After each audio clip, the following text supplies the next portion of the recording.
Good morning বন্ধুরা, আশা করি সবাই ভালো আছো। তো আজকে হচ্ছে স্যাটারডে আর আজ থাকে আমার অফিস ছুটি। আর আজকে আমাদের বাড়িতে আসবে আমার দিদি, জামাইবাবু, দিদির ছোট্ট ছানা আর দিদির দেওর। তো আজকে আমি খুব এক্সাইটেড। তো এখন আমি আমার একটু ঘরদোর পরিষ্কার করব। ফার্স্ট আমি আমার ব্রেকফাস্ট করে নেব।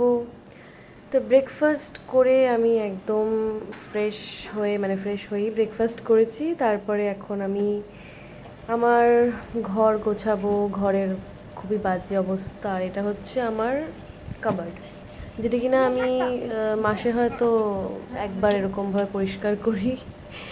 তো আজকে যেহেতু গেস্ট আসবে, তা আমি সব আলমারিতে যেই সেটটা আর কি আমি ডেলি ইউজ করি, তো ওটা নোংরাই থাকে। তো এই ছোট্ট সোনা আমার এসে আমাকে একটু হেল্পও করে দিচ্ছিল, দুষ্টুমিও করছিল। তো আমি আমার আলমারিতে সব আর কি পরিপাটি করে ভাজ ভাজ করে রেখে দিলাম, যে দিদি এসে দেখতে না পারে, জানতে না পারে আমি কতটা অগোছালো। তো ওরা আর কি দুপুরে চলে এসেছিল আর আমি সময় পাইনি সেই ভিডিওটা করার। তো এই যে ছোট্ট সোনাটা আমার দিদির ছানা, একদম কিউট একটা বাচ্চা। তো আমি সারাদিন একে নিয়েই আর কি ব্যস্ত ছিলাম। মানে এর জন্যই আমি আর কি ওয়েট করেছিলাম, দিদির থেকেও বেশি আমি এক্সাইটেড ছিলাম যে আমি দিদির ছানাটাকে দেখতে পারবো। প্রায় আমি ওকে লাস্ট দেখেছিলাম যখন ওর 4 মাস, 5 মাস বা 6 মাস বয়স। এখনও 1 বছরের হয়ে গেছে। একটু একটু হাঁটা শিখেছে, হাঁটতে হাঁটতে পড়ে যায়, মানে সবে আর কি দাঁড়ানো শিখেছে। তো ও আর আমার ছোট্ট সোনা, আমার দাদার ছেলে, দুজন মিলে খুব খেলছিল আর কি, দুষ্টুমি করছিল, দুজনে দুজোর মতো আর কি। তো দুপুরবেলা সবাই যখন ঘুমাচ্ছিল, আমি হঠাৎ করে আওয়াজ পেয়ে উঠে যাই, দেখি কি যে এই ছোট্ট সোনাটা উঠে গেছে আর ওর বাবার মুখের ওপরে শুয়ে রয়েছে, খেলছে একা একা। যেটা খুবই কিউট একটা সিন ছিল। তারপরে আমরা সবাই ওর জন্য উঠতে পারি, উঠে এখন আমরা রেডি হয়ে বেরিয়ে যাচ্ছি একটু আমাদের স্টার মলে গিয়ে আমরা একটু শপিং করব। তো ওখানে যাওয়ার জন্যে আমরা একটা টোটো বুক করেছিলাম। তো সেই টোটোতে এখন সবাই, যেমন জামাইবাবু, পুচকে, দিদি, বৌদি, সবাই মিলে আমরা যাচ্ছিলাম। এই যে আমার দিদির দেওর।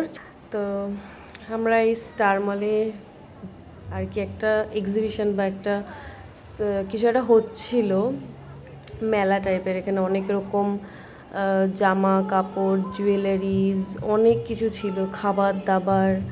তো আমরা ফার্স্টে আর কি এক্সপ্লোর করছিলাম সব জায়গায়, কি দেখি কেমন কি জিনিসপত্র পাওয়া যায়। তো দেখলাম অনেক ভালো ভালো কালেকশন ছিল, কুর্তির, এথনিক ওয়্যারের বেশিরভাগ সব কালেকশন। তো তারপরে মাঝখানে আমরা একটু খেতে বসে গেলাম, পেট পুজো করে নিলাম। তো এখানে অনেক খাবারের স্টলও ছিল, অনেক জায়গা থেকে, অনেক রেস্টুরেন্ট থেকে অনেক লোকরা এসেছিলো এখানে, নিজেদের স্টল খুলেছিল। তো অনেক ভালো ভালো খাবার ছিল, আমরা সবাই আর কি খাওয়ায় ব্যস্ত। এই যে বৌদি, এই যে আমি, আর এই যে ছোট্ট সোনাটাকে খাইয়ে দিচ্ছে, ও চিকেন খেতে ব্যস্ত। আর এই যে দেওর। তো আমরা এখানটায় খাবার দাবার খেয়ে ভাবছিলাম একটু শপিং করি। তো আমরা স্টার মলের ভেতরে চলে গেলাম। তো স্টার মলের ভেতরে এসে আর কি সবাই ফার্স্টে একটু প্রতিটা দোকান ঘুরে একটু এক্সপ্লোর করলাম যে কিছু কেনা যায় কিনা। তো সেরকম কিছু একটা শপিং ওদিকটায় হয়নি। তো লাস্টে আমরা আমাদের গন্তব্যতে চলে আসলাম, সেটা স্পেন্সার থেকে কিছু জলপানি কেনার ছিল।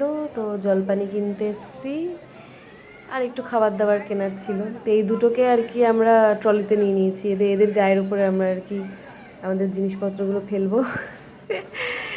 তো স্পেন্সারে শপিং করার পর আমরা চলে আসলাম বাইরে মেলায় ট্যারো কার্ড রিডিং করাতে।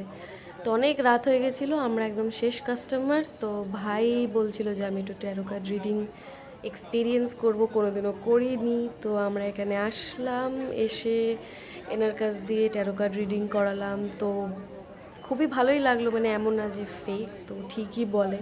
তো যাই হোক, ট্যারো কার্ড রিডিং করিয়ে আমরা বাড়ি চলে গেলাম। তারপরে তো আমরা ফ্রেশ হয়ে সবাই কাজিনসরা একবারে প্রায় অনেক বছর পর একসাথে এরকম হলাম। তো সবাই বসে গল্প, আড্ডা, গসিপ, খাওয়া দাওয়া সব একসাথে, রাতের আড্ডা মারলাম। তো এরমভাবে আমি আমার ছুটি কাটালাম। So good bye everyone.